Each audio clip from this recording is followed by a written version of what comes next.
마음정원 한성주. 자연이 그랬어 마음을 보라고. 김남희 낭독. 페르소나를 넘어. 우리가 쓰고 있는 인격적 가면, 즉 페르소나를 처음 이야기한 사람은 심리학자 카를 융이다.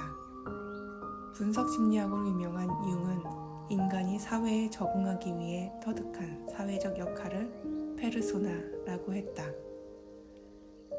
페르소나는 자의식이 외부의 세계와 관계를 맺을 때 만들어내는 새로운 인격이라 할 수 있다. 페르소나는 성역할, 연령, 혼인관계, 회사, 학교 등에서 각기 다른 모습으로 나타난다. 그런데 이 역할에는 각기 다른 규범과 태도가 존재하게 된다. 페르소나는 고정된 것이 아니라 개별적인 상황에 따라서 변화한다는 것이다. 페르소나는 다양한 방식으로 외면화될 수 있다. 누군가에게 불리는 이름을 가장 기본으로 하여 몸에 착용한 제복과 같은 의복, 사용하는 용어 등 다양한 기제에 의해 우리는 무엇인가로 규정된다. 페르소나는 강력한 행동 규범을 만들어내는 특성이 있다. 특정한 상황에서 특정한 역할을 맡는 것에 대해서는 누구도 거부감을 갖지 않는다.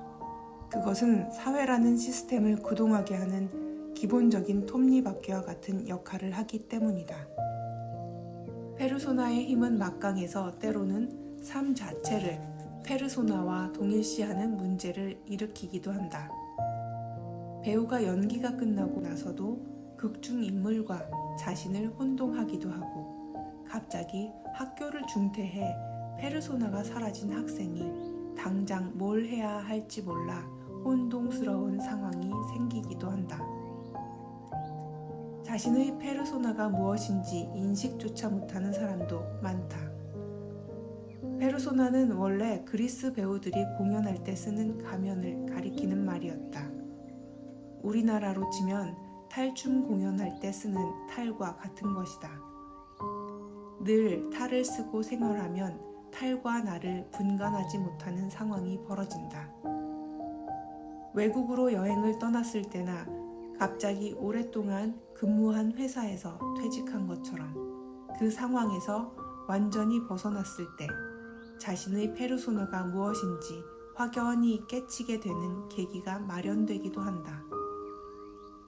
문제는 페르소나에 빠져 있는 동안 내면 성장에 소홀해지기 때문에 가면이 벗겨졌을 때 심각한 정신적 혼란과 고통에 시달린다는 것이다. 페르소나에 빠져 있는 동안에도 자신을 잃고 공허한 상태에서 생활하거나 자신과 현실을 왜곡해 바라보기도 한다. 극도로 이중적인 성격이 나타나기도 하고 불안과 우울에 시달리기도 한다. 따라서 우리는 평소에 현실을 떠난 것과 같은 외계 혹은 외국에서 나의 현실과 내 모습을 바라보는 것처럼 페르소나를 떠난 자신의 진면목을 바라보는 훈련을 해야 한다.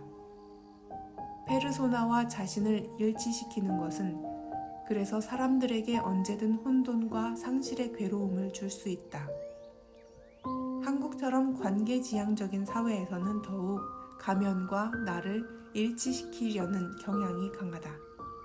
하지만 그것을 내려놓는다 해도 무너지지 않는 자기 자신이 있다. 우리는 그것을 찾고 언제든 그곳으로 돌아갈 수 있어야 평안을 얻는다. 있는 그대로의 세상을 보기. 과거에 나는 가정과 학교에서 교육받은 대로 세상을 보았다. 머리에 하나의 틀을 갖고 있었고 그 틀로 세상을 보았다. 이상한 것을 보면 이상하다고 판단해야 하는데 무슨 일이 있었겠지라고 하는 교육받은 대로 피상적인 해석을 했던 것이다. 교육자이셨던 부모님은 세상을 좋은 쪽으로 바라보는 틀을 심어주셨는데 그것을 반복하다 보니 나에게는 하나의 습관처럼 되어버렸다. 그렇지만 내가 내 인생을 살아가며 많은 것을 잃어도 보고 직접 부딪히고 깨지면서 세상을 보다 입체적으로 파악하고 본질적인 면을 볼 수 있게 되었다. 큰 틀이 잘못된 것은 아니었기에 내가 세파를 겪고 사람이 변화된 것이 아니라 더 구체화되고 다듬어진 것이라고 여긴다. 과거에는 배운 이론으로 판단하고 행했던 것을 지금은 내 주관을 갖고 판단하고 행동한다.